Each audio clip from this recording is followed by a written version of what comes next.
This is the Holy Mountain Podcast, where we discuss what it means to find rest, regain perspective, and reconnect with the world around us.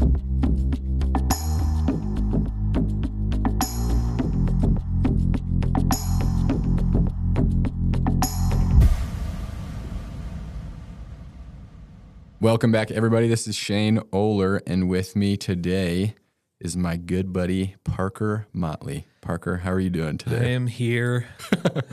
I'm doing well. Yeah. Awesome. How are you? I'm pretty good. Yeah. Good. Thanks. Yeah. It's a busy season, but yeah, I feel like that there's always a reason to say it's a busy season. Yeah. So. Well, I would say that you're in your position, this is a really busy season. Yeah. Yeah. End of school year, graduation stuff. Yeah. Yeah. A lot happening. But for those of you who don't know Parker, so Parker and I work together at a church currently. He's the worship director, and he does a lot too, like with the youth. And so we do have some of that crossover working with different students. But I'm trying to think of, I knew who you were before I got to actually know you, if that makes sense. Like I saw you. I actually remember the first Sunday we came to church and you were playing guitar and singing all by yourself. And I remember thinking the only person I had seen do that was Ed Sheeran at some huge concert. And I was like, man, this guy must be incredible. He's just up here solo. We're basically the same person. That's right. Yeah. But yeah, so that was literally, I think, the first time I ever saw you. I was like, wow, this guy has to be super talented, to be up here by himself. And also, I would have assumed that was your jam, right? That you would have loved to be up there in front of everybody. Now I know that's not necessarily the case. It's not. Yeah. No. But yeah, we've definitely gotten to know each other better these past couple years. I would definitely consider you a friend. Yes. And yeah, made it. I made it. Yeah, that's right. But yeah, really hoping to just talk about some outdoorsy stuff. I know. Yeah. Aside from the musical things, you also enjoy being in the outdoors. I do. So I'd love to hear just kind of how that started for you. What was your experience like being in the outdoors as a kid? Yeah, growing up, you're a little bit younger than me. Yeah. But we grew up in a great time. Yeah. Where, there was the opportunity to, play video games and stuff. But we grew up in a time where we could just go outside and it was relatively safe outside. Yeah, right. Not so much where you grew up as much as it was here. Yeah. But we would, my parents, they live on 20 acres out in farm country in Kalispell. And we would do anything and everything outside. My younger brother and I, we built a fort out of a really overgrown, brushy tree type of thing. It's still there and it's overgrown again. Yeah. But yeah, we would go camping with my grandparents every summer. Nice. We would go fishing with my grandpa. And there were a few places in Oregon that we would go to with my grandparents. That just, it was just being outside. And that was honestly the best part of it. But I think, I don't really know where the passion to be outside really was for me. Yeah. Or where it came from. I think it was the option that was available. Yeah. And it was fun when we were outside. Yeah. You're talking about your grandparents. Yeah. Was your dad, I know your dad's super into cars, right? Yeah. Yeah. Was he also into the outdoors, or was it more so almost that skipped a generation? Your grandparents were outdoorsy, dad loved cars. Yeah, no, my dad, he loves being outside. Okay. He loves to go camping. He's not able to as much just because work. He owns a business, and that just takes his energy and his time away from everything else. And but he loves to go fishing with us. He loves to go camping with us, do anything outdoors. And so I definitely had that with my grandparents. Yeah. Both of my grandpas, and then also with my dad. My dad was kind of the one who presented the opportunity for us to start hunting. He was a big bird hunter when we lived in Oregon. Okay. When he was younger and had more time. He would go duck hunting a lot. And then when we moved up here, they bought a piece of property, and the same property that they live on. And there's a pond in the backyard. And there were a few years where we went out and tried to set up or tried to build blinds out there. But we ended up just taking the dog out and letting the dog flush up the birds, and then dispose of them. Yeah. Humanely. That's right. Yeah. And blast them. Yeah. I guess this is an outdoor. That's right. Yeah. You can talk about killing birds. Yeah. That's okay. Yeah. We killed them. Yeah. Killed them dead. Yeah. Nice. And but we just grew up outside. Yeah. And then even in middle school and high school, there were a few guys that worked as youth leaders in our youth group. And I actually just talked to one of them, and we were talking about what we used to do. We used to go backpacking every Thursday. That's cool. After they got off of work and we were out of school because it was summer. So after they got off of work, we would meet up at the church, drive to a trail, hike up and hike down. That's cool. And then we would go home. Yeah. And that's something, I mean, I would love to do that eventually when I have more time. Yeah. But with youth. Yeah. But totally. that's something that I would love to do. I just can't do it in this season of life. But it was something that was so impactful and meaningful. And we ended up going, there were a couple 2-day trips or 3-day trips that we would go and hike in, camp, and then hike out a couple days later. And I mean, you know this. Every guy who's sat around a fire at night knows this. Anybody, not just guys, but only exclusively guys. Yeah. It's a testosterone thing. But there's so many deep conversations. Yeah. And when you have grown men that are able to be vulnerable to younger guys, there's a strong bond that can be built. Yeah. But yeah, and now I'm working on doing that with my son, which is so cool. Well, that's what I was going to say. It's cool even to think, like, when you were a student, right, and you have these small group leaders like reaching out to you, and like you literally just said you talked to them the other day, right? It's like obviously that relationship like continued, like there's lasting impact there and like lasting relationship versus just somebody who was there on a Wednesday night or like whatever that could have looked like and like really had no outside influence. I think it's super cool to hear even like that continuity there.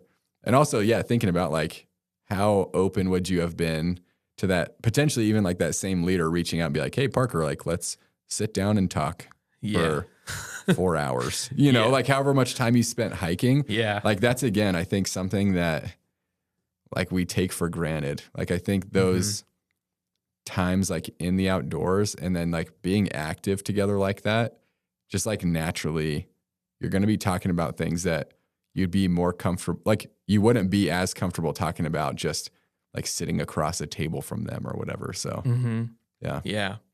Yeah, it's crazy when you can get to that transition point from when somebody becomes just an older guy Mm-hmm.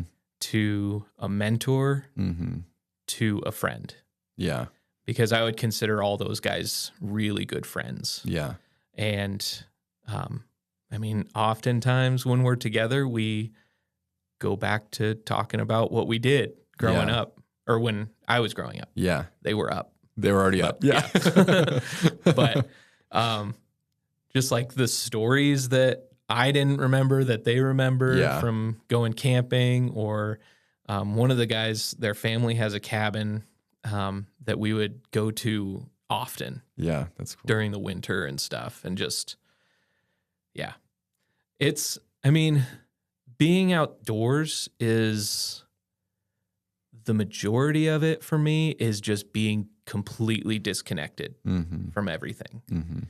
And I mean, this is, I don't know how that I'm going to sound here, but just go for it. I just like, I'm not the fastest hiker. Mm-hmm. I'm not a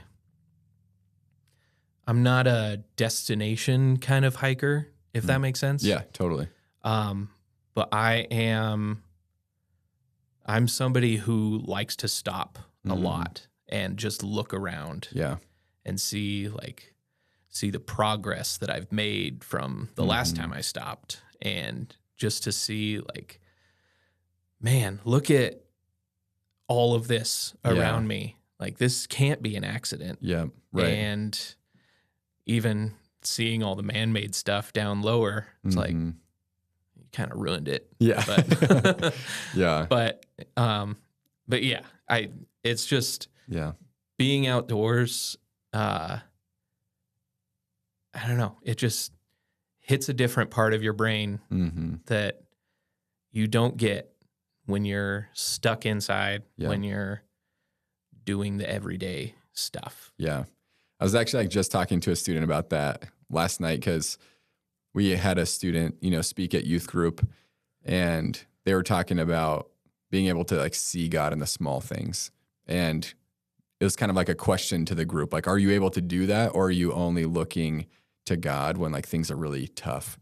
And it's almost that desperation prayer. Like, are we almost having these prayers of gratitude and thankfulness in the small kind of mundane moments?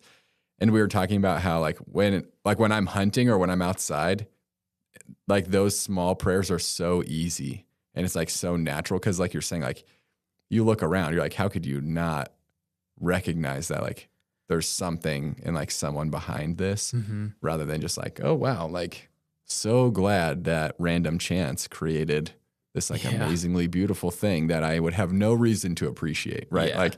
Even those types of details. And when I'm in my office without a window, I'm not super often thinking man, God, thank you so much for, XYZ. I do try to make my office look like the outside. So yeah. It's funny. In the winter, this last winter, I got a little stir crazy, I guess. I want to be outside. Yeah. But the weather was so weird this last winter. It was crazy. But I ended up, I have a little whiteboard that I was I have no window, so I'm going to make a window. I'm going to draw on this whiteboard with dry erase markers, just some sort of scene. So I drew mountains and that's awesome. A little river running through in the woods with a tent. And a little Christmas tree because it was still winter. Nice. But I'm not a drawer. Yeah. I'm drawist. Yep. Yeah. Nice. I can't draw worth beans, but I just did it because I was I need something to, I guess, bring me joy. That sounds really bad. It does sound very depressing. Yeah, it's not to say we work in an awful place, right? But it is. Yeah, even for me, I stand at my desk, I have my elk mount above me, And there's times where like I'll move how I'm standing or sitting and just like look at it and just like remember like that moment, you know, like of the hunt and like of the shot, like all those pieces. And it is like, oh man, it's like a little like breath of fresh air, like in the midst of a day in the office. And then like, again, if I'm at my desk, I just look up, like behind my computer is again, like more hunting photos where I can kind of like look and relive those memories too. And have that little like mental escape back outside. But yeah, I think I knew I was cagey in the winter, but I think until my first like little excursion in the spring, I was like, wow, I did not know like almost how bad it was for me, like how cagey I had gotten. And that was like another kind of like takeaway I had. It was like, I can't let it go like that again. Yeah. I believe that God puts a certain piece that needs to be filled in whatever, in our brains, in our hearts, whatever, that needs to be filled with nature, or just being outside. I mean, vitamin D is something that we all need. Right. Where does that come from? Yeah. But I mean, you talk to anybody who is, I don't even, an outdoorsy person.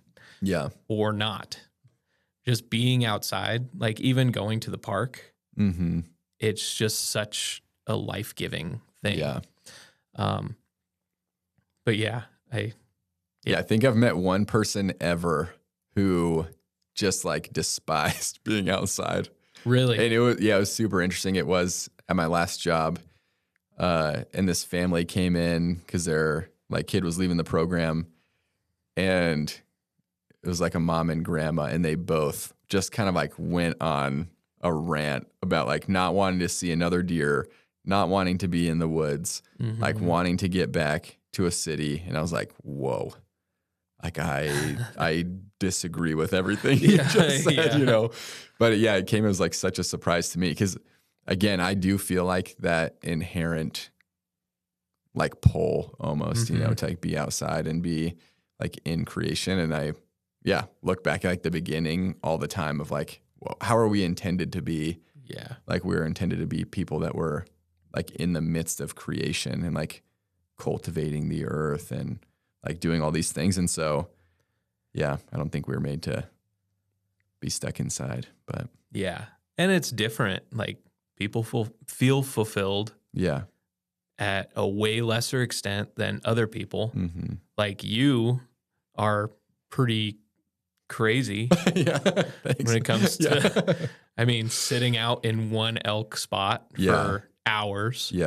And somebody else is totally fine just going outside and walking around their house or neighborhood or whatever. Right. And that fulfills them. And it's even different places too. Like I love the mountains. I love mountain lakes. That's like one of my favorite places to be ever.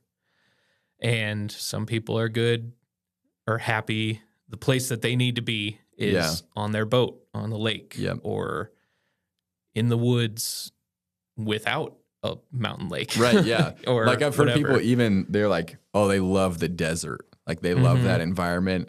For me, I'm like, man, I would pass on that like every day. Like for me, I do feel like I need like mountains and like forests. Because even like visiting my in-laws, they have like some hills kind of like surrounding them, but it's all still pretty like high desert, like no trees. And to me, I'm like, I still don't like that. Like, I don't know quite what it is, but that's, I definitely love forested mountains. And that's like where I feel at home. Like where I really want to be. But so you talked about fishing a few times and even like the mountain lakes. Are you fly fishing or are you? I am doing spin fishing. Like, why can't I think or like bait casting is another one.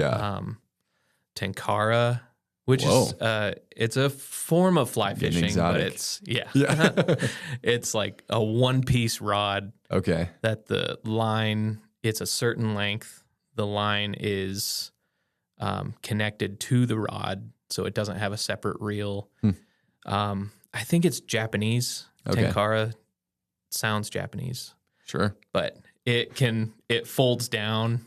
Like That's a cool. 12-foot rod can fold down into like a 1.5 Wow. piece. Anyways, yeah, I do anything that I can do to try to catch a fish. Nice. So I love salmon snagging Oh, yeah. in the fall.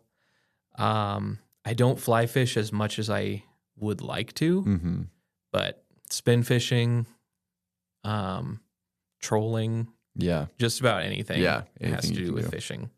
That's cool. So yeah, that's actually, it's not a passion that I've had most of my life. Yeah. I don't like I love the taste of fish. Okay. I don't really like touching them that much. Really? Honestly. Yeah. I don't really like holding fish that much. It's like the slimy, scaly. Yeah. Like just like a texture thing. Yeah, it Interesting. is. Yeah. It's not my favorite, but Yeah. I'm happy to do it when I catch one. Yeah, right. But yeah. Necessary evil. Yeah. If I catch one. Yeah. So I don't catch that many. Yeah. So I definitely I want to get into that later, but would you say like hunting then was more of your outdoor passion? Like you said, your dad kind of gave you the opportunity to hunt. Yeah. Oh, that's a good question. I would honestly say my passion is probably backpacking and camping. Okay. I love hunting. Every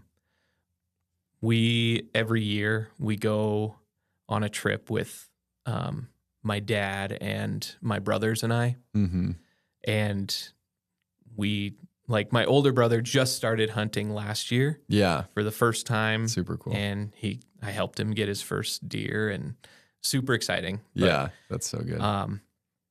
Bird hunting, my dad taught us everything there that we can know, or that we do know. There is ever. Yeah. With bird hunting. Turkeys, I hate them. I hate them so much.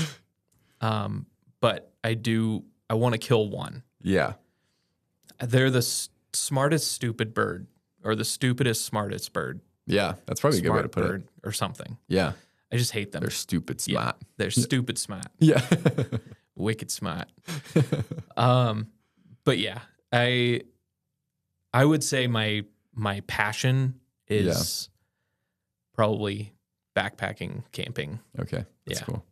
If you could only go to one spot, I don't know, maybe this is like blowing up a secret spot or something like that. Don't answer if you don't want to, but if you could only ever backpack into one spot and that was the only spot you could camp, where would you go? That is tough. I would probably say somewhere in the Jewel Basin. Okay. That's where I've gone the most. I haven't done the Bob Marshall much, but I would love to go deep into the Bob Marshall. And I've done the Tranquil Basin, which, I mean, you look that trail up, Edna Creek, I think, is the trail name. Okay. And if you look it up on Onyx, it's like all red. Oh, the man. whole trail. Yeah. It's miserable. But you come up to, actually, that would probably be the place that the end destination. Really? To where I'm like, this is. Like it was worth it. Yes. Yeah. Because you come up on top of the basin and you can see left, right, or north, south, east, west. Yeah. You look out and it's just mountain ranges. That's sweet. And you're on top of the mountain and you look down and there's two little lakes, and then you hike down to the lake and camp there. Oh, that's man. Cool. It's awesome. The hike is miserable. Yeah. I hated the hike. Still hate the hike. I haven't been there in over 10 years. Okay. Wow. But yeah. Is it one where like afterwards, like I've done a hike where in the midst of it, I'm like, this is horrible. I'm never doing this again. And then I get to the top. I'm like, this is incredible. Yeah. Go down, and I almost like forget how bad it is. Yeah. And I remember like telling a friend like the next day, I was like, this hike was so cool, blah, blah. He's like, we should do it. I'm like, okay. He's like, let's do it tomorrow. I'm like, all right. And so even like that, I've done it like back to back with something that I was like, I'm never doing that again because that was like so hard. Yeah. But then, to me, it's like the view makes it worth it. And it like, forget everything that it took to get there. Yeah. Yeah. It's definitely one of those hikes. I have pictures of one of the last times I went, but it's incredible and such a stupid hike. Yeah.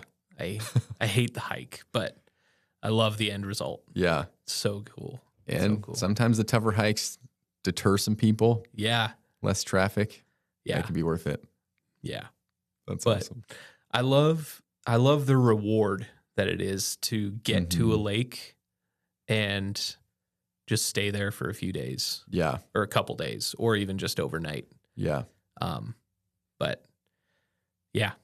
That's for me. Like I remember the church, I think I talked about this maybe in the episode I recorded with my brother, but the church that we grew up going to, they had like an annual backpacking trip. And because of like the permits that were required and all this stuff, it was usually only like 12 people from the church. But I would say half, if not more, were typically like high school age youth. And like I remember just loving that. Like every year it'd be like this big backpacking trip with like me and friends. And then again, like some of those like older men in the church that we looked up to. And like you just go in these areas where like this is like so cool. Yeah. And it was always, to lakes or like right on the outskirts of a lake.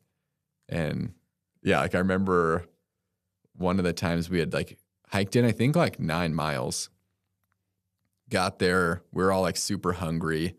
And so we like start a fire, and I'm pretty sure we just like made grilled cheese over the fire. And I think like had like packets of mayonnaise, that we're putting on our grilled cheese. And I was like, this is the best sandwich I've ever had in my life. Like it's one of those times like everything like tastes better when you're out there. Like everything is just like a better experience. I don't know. Yeah. It's so good. Oh, I totally agree with that. Yeah. I'm trying to introduce freeze-dried meals to my son. Yeah. And so a couple Mondays ago, we went to Bass Pro and just got whatever looked good to us. Yeah. And a couple freeze-dried ice cream sandwiches. Oh, nice. We went home and cooked them and had them for dinner. Oh, cool. And he was like, this is really good. I'm like, it's even better when you're in the woods. Oh, yeah. It's even better when you're at your campsite. Yep. Yeah. That's, for me. Something in me, like when I'm out there now, at least like on a hunting trip, I pack super minimally.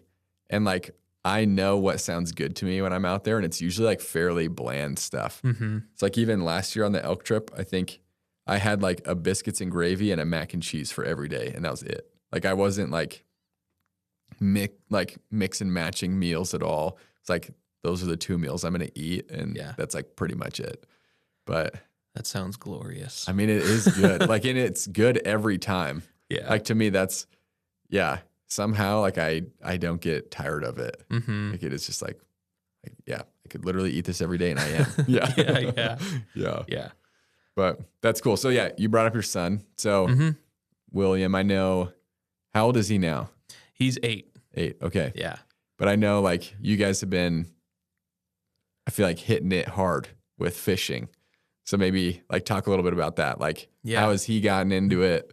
And I think like you said before, like fishing wasn't a passion of yours, but I know you've talked obviously like not on the podcast to me about how into it that William is and how that's getting you more into it. Yeah. Yeah. So, like I said, I grew up fishing with my grandpa and my dad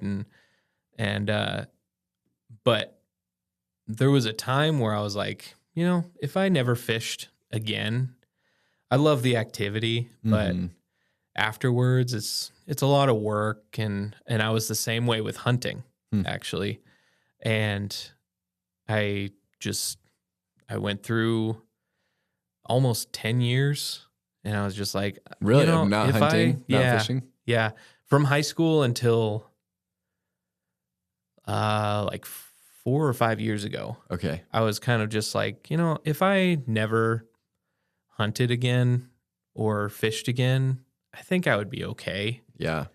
But I love the activity, or I enjoy the activity of fishing. Yeah. And being on a boat with a few guys and you just fish, like that's fun, but it's not like a passion. And then when I took this job 3 years ago, almost 3 years ago, there was one day that I had off, and I would work, or I would have Mondays off, and then I would have a half day on Friday. And then, so I was like, you know, I think it would be good for William to be outside, because Julia and I are, my wife and I are not screen people. I mean, that kind of sounds like we don't have screens. Right. Yeah. Yeah. But we have phones and we have an iPad and stuff like that. But we don't have a TV. Nice. We don't have video games or anything. We're like, I think it would be good if William spent some time outside and to be able to kind of create something that William and I do. Like that's the boys' thing to do. Yeah. And so I was like, I mean, fishing's pretty easy to do. It's simple to do. Yeah. It's simple. It's not easy to be successful at. Yeah. That's my dad always said, like, it's fishing, it's not catching. Yeah. Oh man. Yeah, I've told William that before. Yeah. We got skunked many times. Yep. But so we started this thing on Friday mornings, because he had Friday off of school. Okay. And so we started this thing called Fishing Fridays. Nice. We would wake up and get in the truck and go fishing, and then I would drop him off after not catching anything. Yeah. And I would go to work. And nice. But it was just, I think we started with ice fishing first and didn't catch anything. And then in the summer, it was like still not catching anything. So he started losing a desire to even do it. Yeah. That's what I was going to say, like starting with ice fishing. Yeah. That's like a pretty bold start. Yeah. Pretty miserable. Yeah. Because we didn't have the hut set up or anything. And were you having to like convince him, or was he still thinking like it was a cool thing to do for a little bit? I think his love language is quality time. Okay. And so just being out anywhere just with his dad was super impactful for him. That's cool. And then it got to the point where it was like, you know, I'm not working Monday, and I think that this would be a lot more impactful if we were able to spend more of a full day together. And so we changed Fishing Fridays to Manly Mondays. Oh, yeah. I love that. We actually switched that during hunting season. And so during hunting season, I would load up my gun. He would load up his BB gun in the truck. That's awesome. And we'd wake up and drive around, look for deer on public land. Yep. Disclaimer. Yes. Yeah. Doing everything above board. Yeah. So it wasn't like we would go out and sit in this one spot for all day waiting for a deer to walk by. We would be driving around. We'd listen to Adventures in Odyssey or something. He would have snacks in the back seat. Yeah. And we would just drive around and look for deer. And he has some pretty crazy eyes, actually. Yeah. To be able to see them. Yep. Sayla's like that actually too. Really? Yeah, for us. Like I would maybe not more often than not, but it's probably like 50-50 if she sees something first or somebody else in the family does. But yeah, she has a really good eye. Yeah. That's awesome. Yeah. Super helpful if you're driving. Yeah. Totally right. Yeah. But yeah, so we switched it to Manly Monday, and it's not just fishing. It's hunting. We went went hiking last year a few times, and we would do just anything manly. So if I needed to change the oil in my truck or Julia's car, he would lose interest really quick. And I would just do it. But most of it is we try to get out. Yeah. We get away from the house and go out somewhere and do something manly or outdoorsy. Yeah. And I haven't been able to be super consistent with it lately, or I wasn't this last fall and winter. Just because we had another baby, and I needed to help for sure. Yeah, but good luck, Julia. Yeah, it's Manly Monday. Yeah, we're out of here. Yeah, but there's often where we don't have much to do, and so we just go to Cabela's and walk around. Nice. Or the fishing is really bad, and so we just walk around Cabela's, look at the fishing section or whatever. But yeah, after a while, William, he caught his first fish, not with me, unfortunately. Oh, I helped him catch his second fish. There you go. But was it bigger at least? I think it was. Okay, there you go. Yeah, I think it was. So yeah, we'd go out, and he started to catch more fish, started getting really excited about it, started getting really successful, like almost like he's cheating somehow. Yeah. It's how successful he You're was like getting. checking his rod. Yeah. Like, what is on here? Do you have some sort of weird fish call on there? Yeah. But we would use the same bait, same lure, same everything. And he would just catch them. That's cool. And I'm like, this is so cool, but I wish I could catch a few, you know? We've got to learn sharing, I guess, next Monday. Yeah. But, yeah. And then he just started building more and more of a passion. And I was like, this is pretty cool. This is pretty fun. And it just kept growing and growing until it became a really big passion of mine. That's cool. And so now it's not something that I'm teaching him, but it's something that we're doing together. Yeah. Which is, I think that was kind of the end goal, was just fishing is something that we do together. Right. And it's a skill that he can take into his whole life. And if he wants to even make a career out of it, he could, stuff like that. But it's a valuable skill to teach. And after he caught his first fish with me, it was pretty cool to see, because we took it home, ate it for dinner. Nice. And it was cool to kind of tell him, like, you provided dinner for all of us. Totally.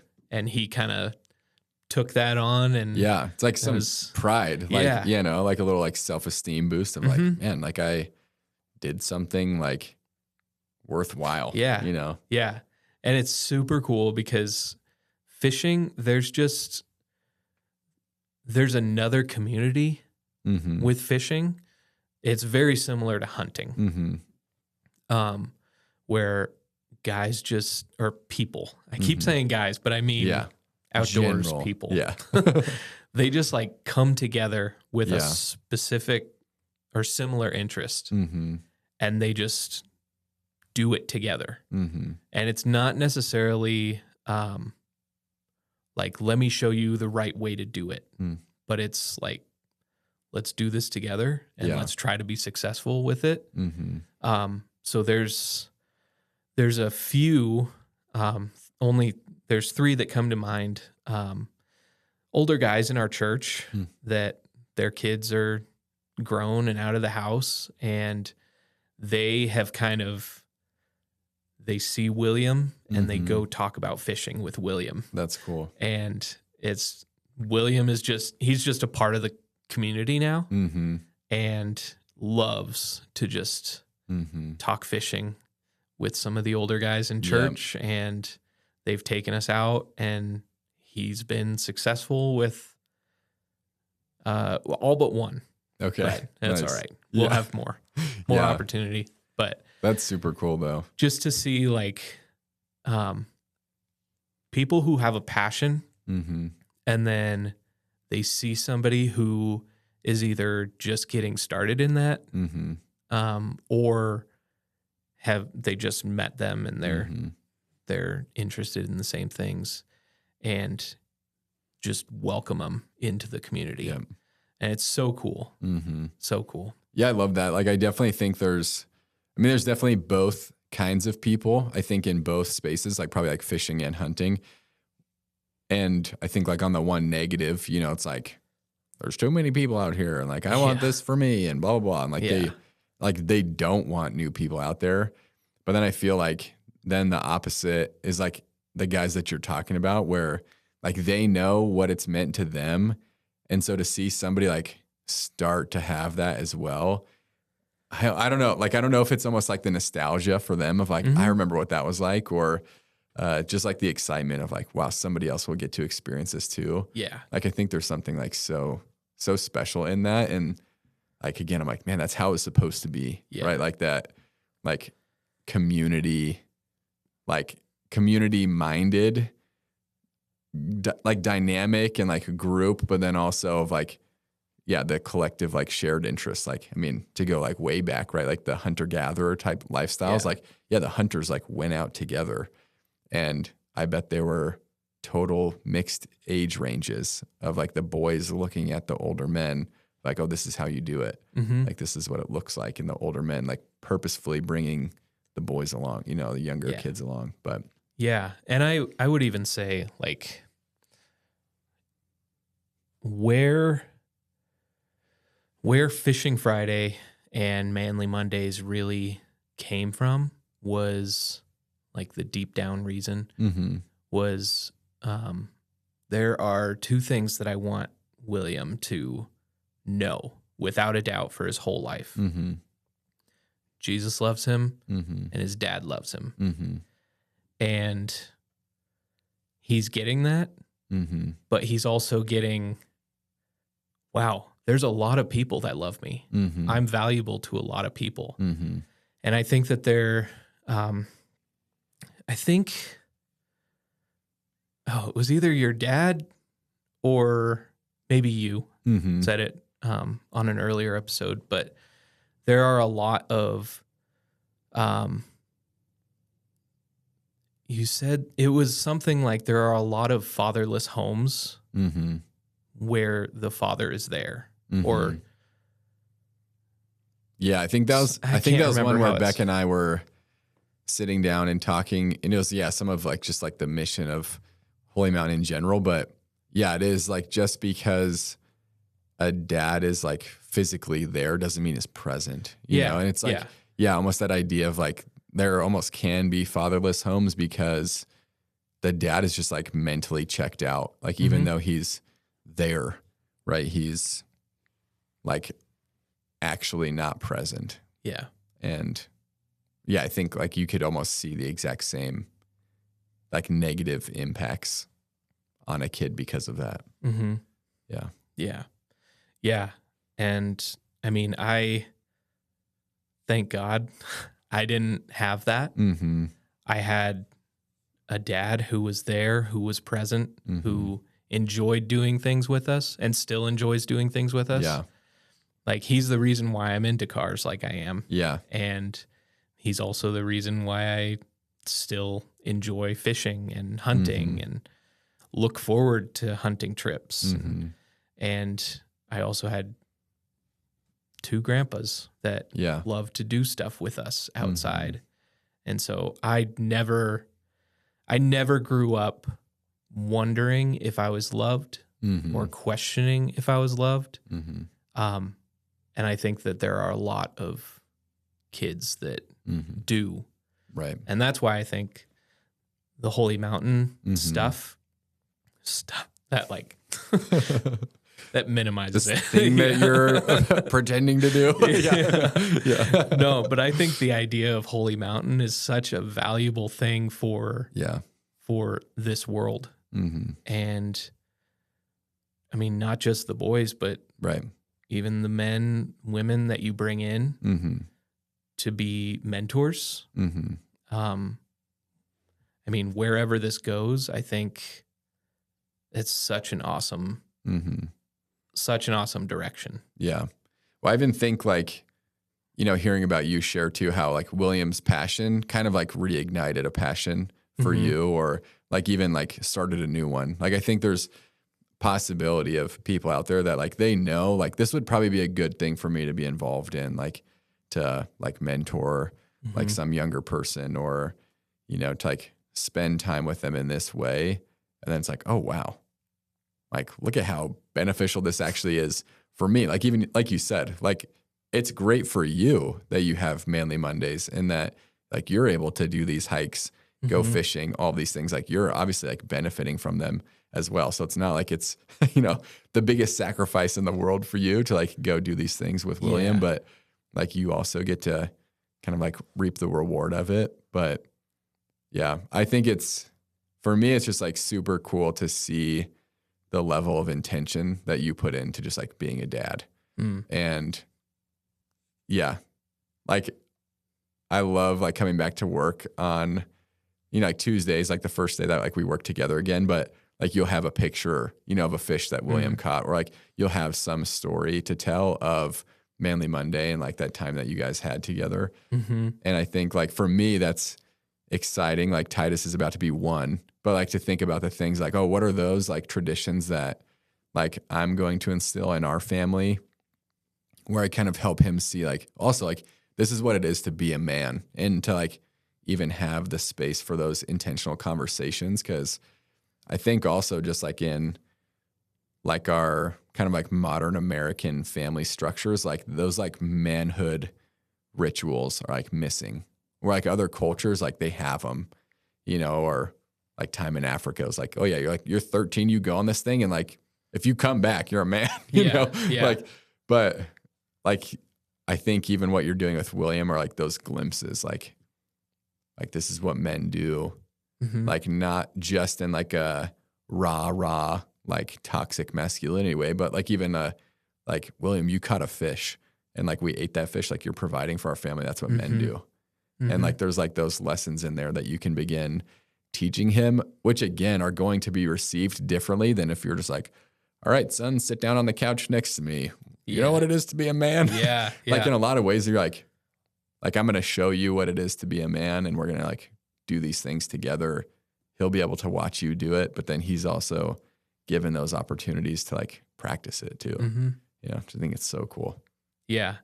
And I mean, Manly Mondays is, from the outside, just talking about it, seems super like we have it all figured out and everything worked great from the beginning. Right. But I guess for anybody that's listening that wants to try to do something like this, you have to know that it's going to be a couple, maybe a few years of a lot of frustration. Like you will be untangling lines more than you're fishing. Right. And your hikes are going to be super slow.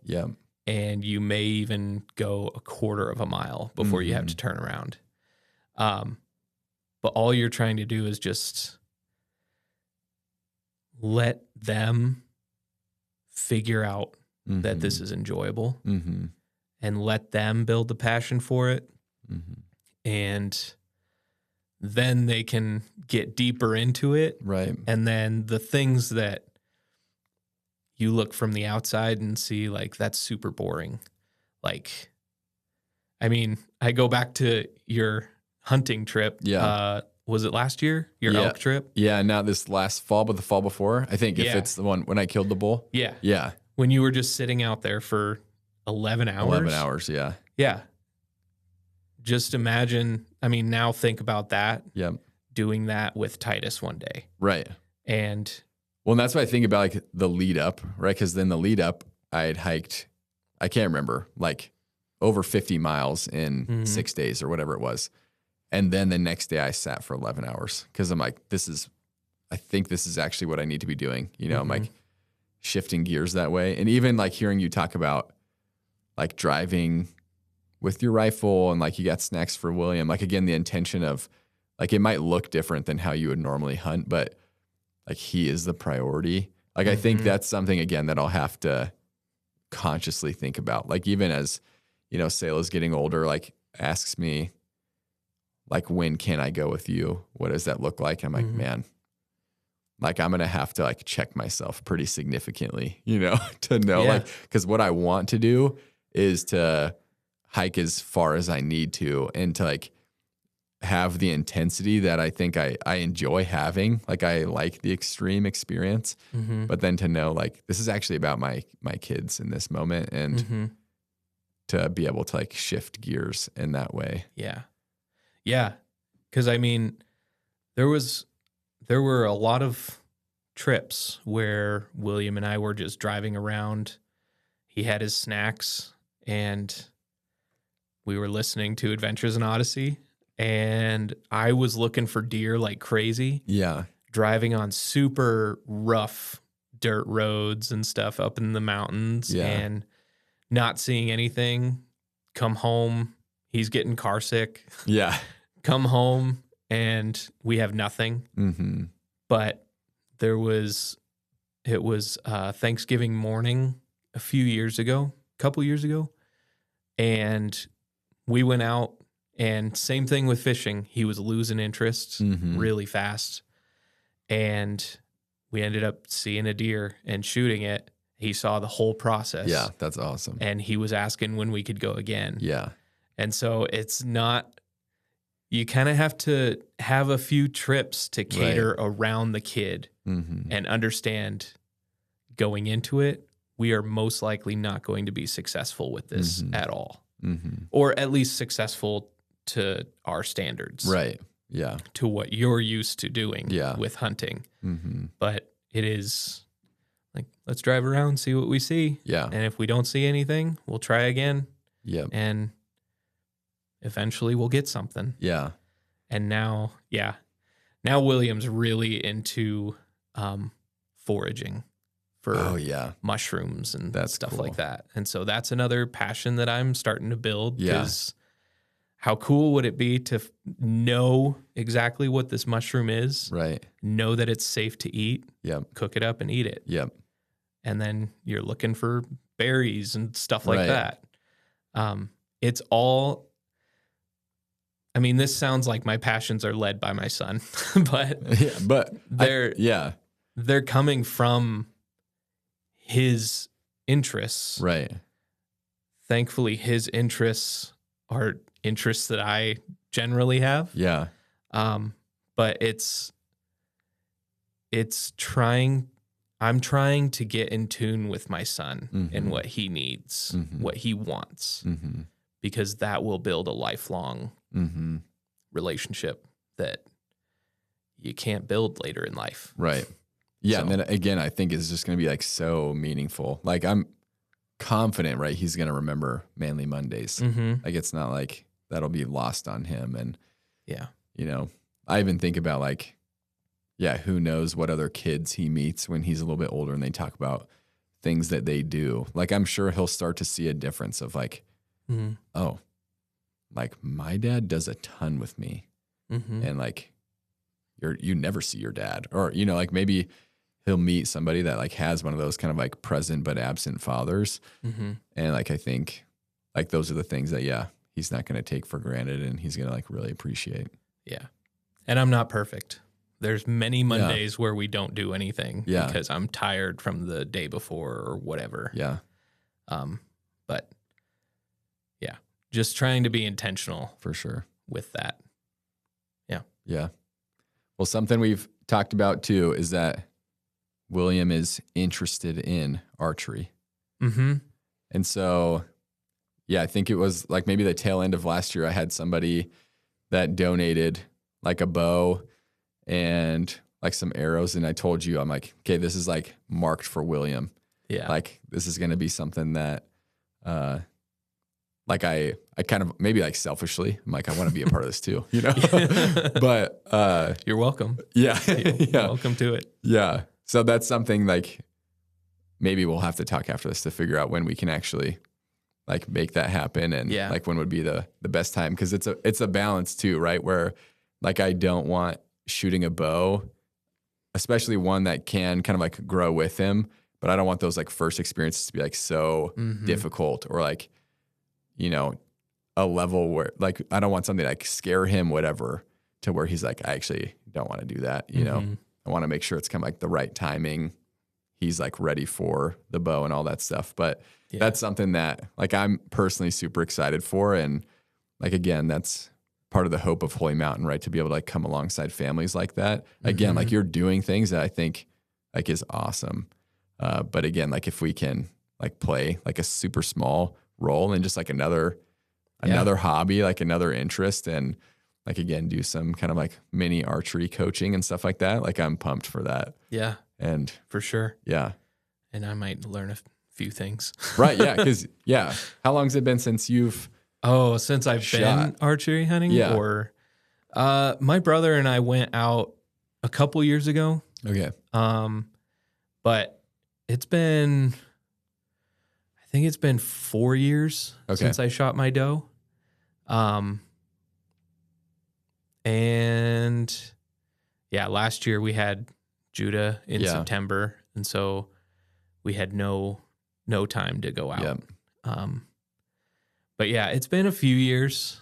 But that was actually something like I started archery hunting to extend the rifle season, where you rifle hunt to extend the archery or extend the hunting season. Yeah. But yeah, there's a chunk of time where I still take my bow, even when it is rifle season. So yeah. Just love it. But yeah, something that I'm super excited for. Looking forward to, we've joked about that for a long time. Just even us shooting bows together, whether or not it was ever actually going to happen. Yeah. I think I brought my bow for the first staff retreat that you were on. And I never ended up taking it out because I think I brought my fishing rod too. And I ended up going fishing. Yeah. But that's awesome. Yeah. Well, yeah, we'll definitely have to get that scheduled. Yeah. Figure that out. But yeah, I'm excited. Be another just cool opportunity, and it'll be cool to see. I think that maybe another passion yet again grow in him that then maybe grows in you. And it's just another thing you guys get to do together. Yeah. We've listened to the Holy Mountain podcast when we're on Manly Mondays every once in a while. And one of the last ones, I think it was with your brother. Maybe not. Maybe it was Caleb. Okay. You were talking about archery. Yeah. And William was asking, when can we go shoot bows with Shane? Yeah. I was like, with Mr. Shane, right? With Mr. Shane. Yeah. Yeah. That's awesome. Yeah. I'm like, no, he's too good for us. We gotta practice to build up to when he can teach us stuff. No, we'll make it happen. Yeah. We'll do it. Yeah. Sweet. Well, Parker, thanks a ton for sitting down and talking. Yeah. And maybe we'll sit down again once we actually do shoot bows together. Yeah. Maybe get William on the podcast. Oh, that'd be cool. That would be fun. Yeah. Yeah. Hear his perspective. Maybe hear the honest side of Manly Mondays. No. Oh boy. Yeah. I gotta give him a script or something. Yeah, that's right. Start memorizing this. Yeah. Yeah. That's awesome. But appreciate you. Yeah. Thanks for having me. Yeah, totally. Thanks. All right. We'll see you guys next week.